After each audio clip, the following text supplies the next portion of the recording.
नमस्कार दोस्तों, हिंदी मीडियम हमारे यूट्यूब चैनल पर आपका बहुत-बहुत स्वागत है।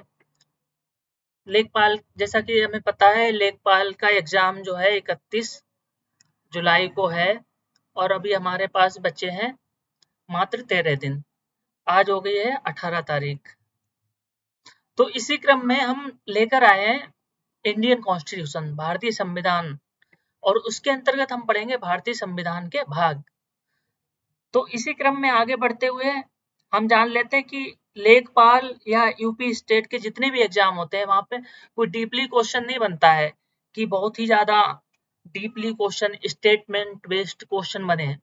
वहां पर पूछा जाता है संविधान के भाग, कुछ महत्वपूर्ण अनुच्छेदों के बारे में बात करते हैं, शेड्यूल पूछ लिया जाता है। तो इसी क्रम में हम आज पढ़ेंगे संविधान के भाग। तो शुरू करते हैं देर ना करते हुए। तो पहला है कि इंडियन कॉन्स्टिट्यूशन, इसमें क्या क्या शामिल है। सबसे पहले देख लेते हैं इंडियन कॉन्स्टिट्यूशन में प्रीम्बल शामिल है, पार्ट शामिल है। पार्ट कितने हैं? 22। लेकिन अभी कितने पार्ट हैं? लगभग 25 भाग भारतीय संविधान में अभी मौजूदा 25 भाग हैं। फिर आते हैं अनुच्छेद। मूल रूप से 395 अनुच्छेद थे लेकिन अभी लगभग 450 के करीब अनुच्छेद शामिल है। फिर आती हैं अनुसूचियां। अनुसूचियों में मूल रूप से अनुसूचियां 8 हैं लेकिन वर्तमान में अनुसूचियां 12 हैं। अब संशोधन भी शामिल है। तो आवश्यकता पड़ने पर संविधान में समय समय पर संशोधन भी होते रहते हैं। तो इसी क्रम में हम आगे बढ़ते हैं कि जो प्रीम्बल है यानी कि प्रस्तावना है वो संविधान की क्या दर्शाती है? उद्देश्य दर्शाती है। संविधान के उद्देश्य दर्शाती है। और प्रस्तावना को पंडित जवाहरलाल नेहरू द्वारा पेश किया गया था। 13 कब पेश किया गया था? 13 दिसंबर 1946 को संविधान सभा में पेश किया गया था। और ये किस पर आधारित है? उद्देश्य प्रस्ताव पर आधारित है। और 22 जनवरी इसे अपनाया कब गया है? 22 जनवरी 1947 को इसको अपना लिया गया। अब हम बढ़ते हैं भाग की तरफ। तो जैसा कि हमें पता है 25 भाग हैं लेकिन जो नंबरिंग है वो 1 से लेकर 22 तक ही है। तो पहला भाग क्या है? पहले भाग में संघ और उसका राज्य क्षेत्र। संघ और उसका राज्य क्षेत्र ये अनुच्छेद 1 से लेकर 4 तक है। दूसरे भाग में आती है नागरिकता।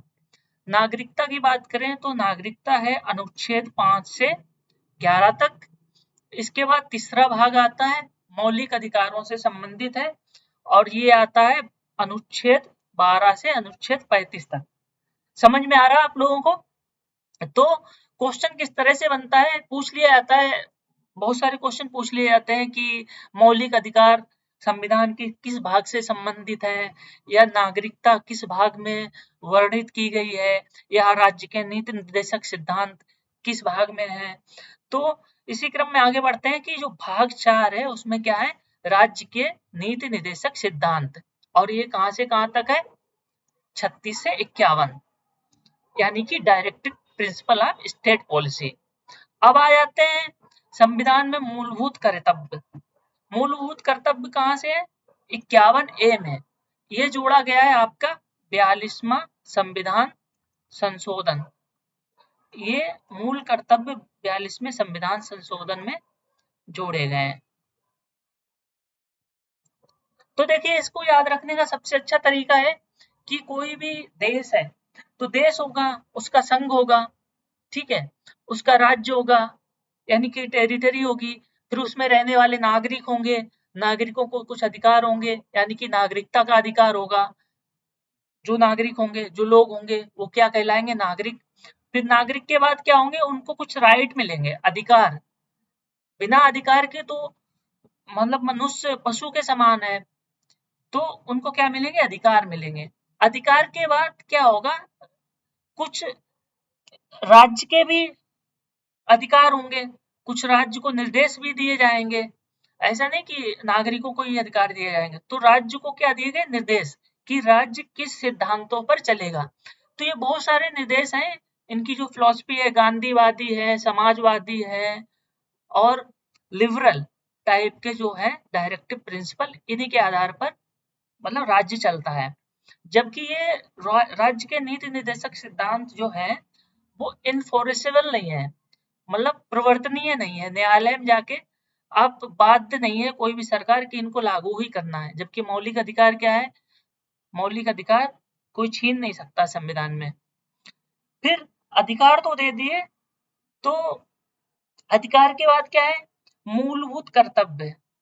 आप बिना कर्तव्य के पालन के आप अधिकारों की मांग नहीं कर सकते। इसीलिए बाद में अनुच्छेद 51A में हमारे संविधान में मूलभूत कर्तव्यों को शामिल किया गया।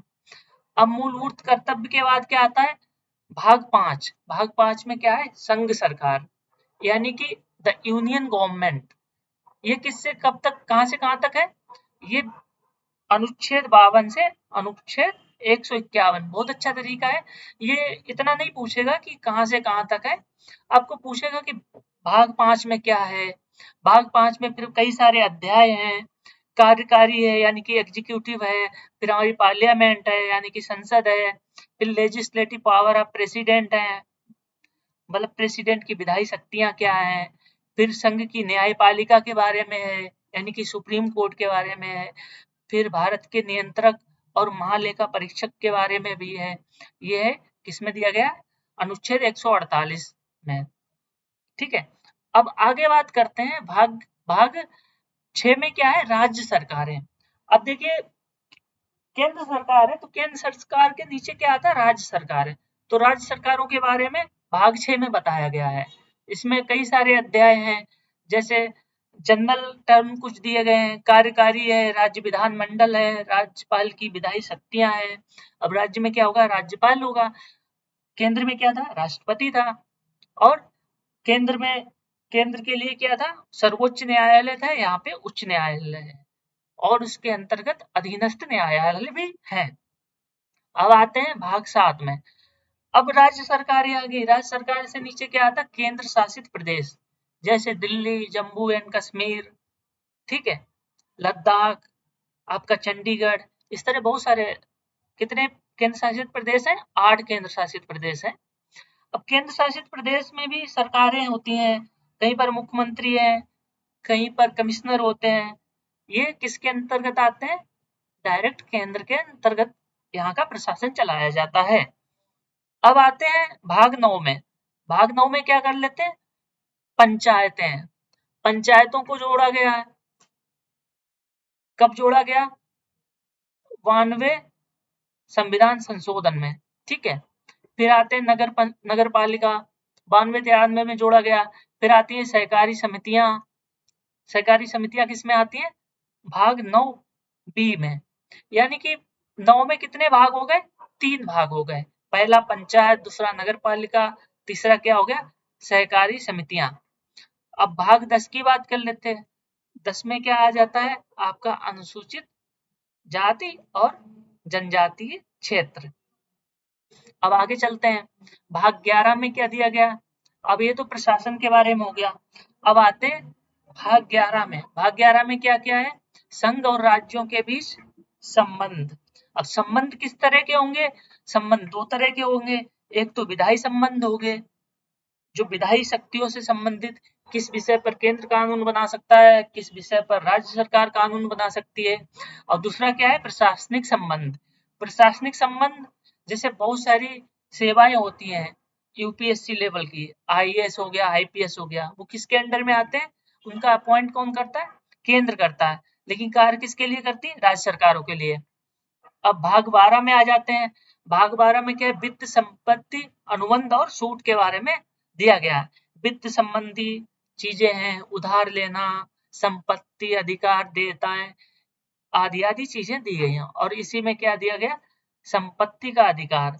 संपत्ति का अधिकार पहले आर्टिकल 31 में था, जो कि फंडामेंटल राइट था, और इसको क्या किया? 44 में संविधान संशोधन में इसको क्या किया गया? 300A में डाल दिया गया। अब भाग 13 में, भाग 13 में क्या है? भारत के क्षेत्र के भीतर व्यापार, वाणिज्य और समागम की सुविधा। समागम की सुविधा, ठीक है। व्यापार है, वाणिज्य है और समागम की सुविधा है कि कोई व्यक्ति कहीं भी जा सकता है भारत के राज्यों के भीतर कहीं भी। अब अगले भाग में क्या आता है? भाग 14 संघ और राज्यों के अंतर्गत सेवाएं, जैसे यूपीएससी हो गया, आपका यूपीपीसीएस, ठीक है, जो स्टेट जैसे महाराष्ट्र की अलग सेवा होती है, एमपीएससी अलग होता है, छत्तीसगढ़ की अलग सेवा, बिहार की अलग सेवा। तो ये अखिल भारतीय सेवाएं और राज्य सेवाएं हैं, इनसे संबंधित प्रावधान किए गए हैं। तो अध्याय 1 में क्या है? सेवाएं हैं। अध्याय 2 में लोक सेवा आयोग के बारे में बताया गया है, यानी कि पब्लिक सर्विस कमीशन। अब भाग 14 में क्या है? इसी में एक चीज और जोड़ दी गई, ट्राइब्यूनल, ठीक है, इसको क्या बोलेंगे? अधिकरण या न्यायाधिकरण, न्यायाधिकरण, ठीक है। जैसे आपका एनजीटी हो गया, नेशनल ग्रीन ट्राइब्यूनल, ठीक है, जिनके पास न्यायिक अधिकार है। बहुत सारी संस्थाएं हैं, बहुत सारे ट्राइब्यूनल बनाए गए जिनके पास न्यायिक अधिकार है। अब जो सबसे महत्वपूर्ण है वो भाग 15 है। भाग 15 में क्या है? निर्वाचन के बारे में बताया गया है, चुनाव के बारे में। तो ये अक्सर पूछा जाता है कि इसको याद रखने का तरीका भी अच्छा है। भाग 15 में क्या है? चुनाव है। भाग 16 में क्या है? कुछ श्रेणियों के लिए विशेष प्रावधान।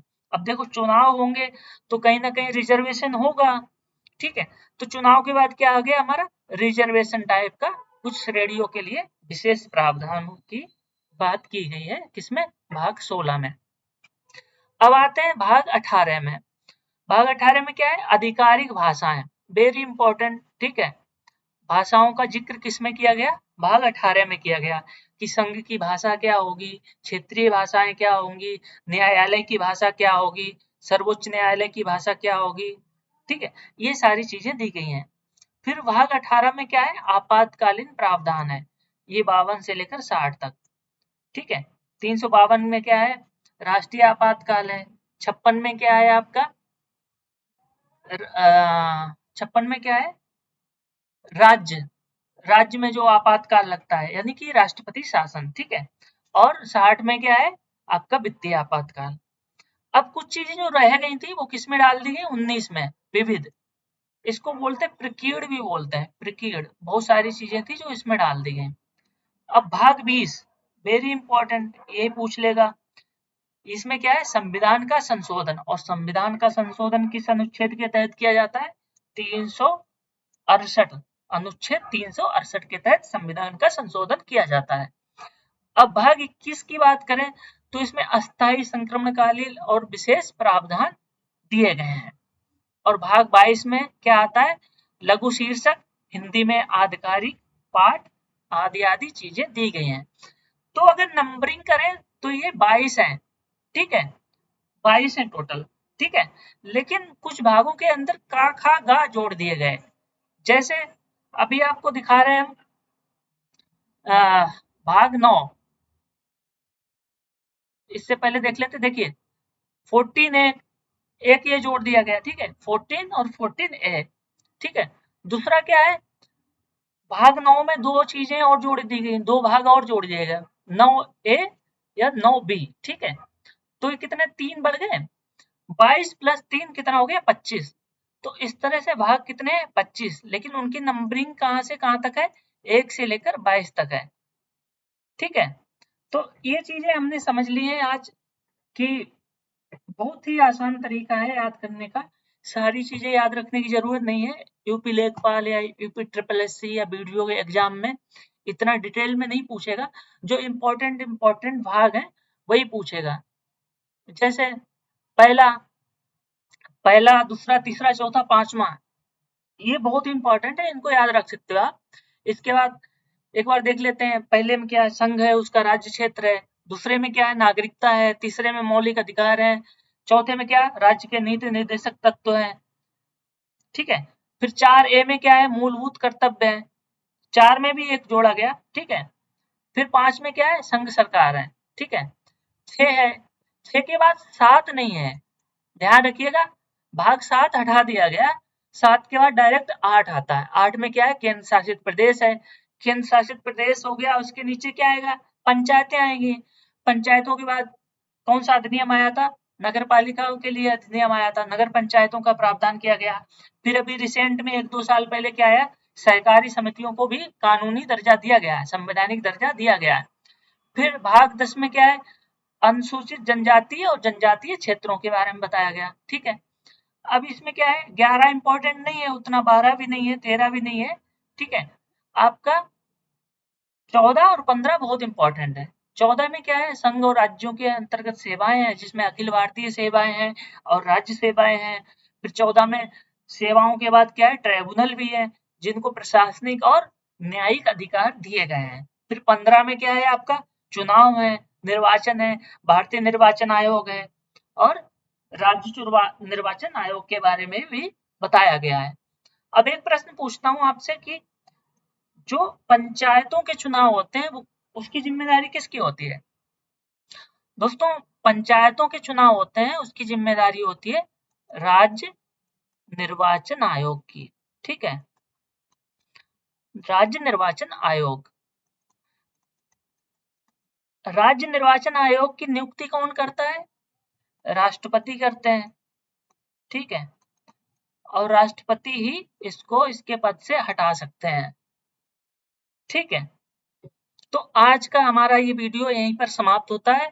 मिलते हैं अगले वीडियो में। अगले वीडियो में हम लेकर आएंगे भारतीय संविधान के महत्वपूर्ण अनुच्छेद और भारतीय संविधान के इम्पोर्टेंट शेड्यूल।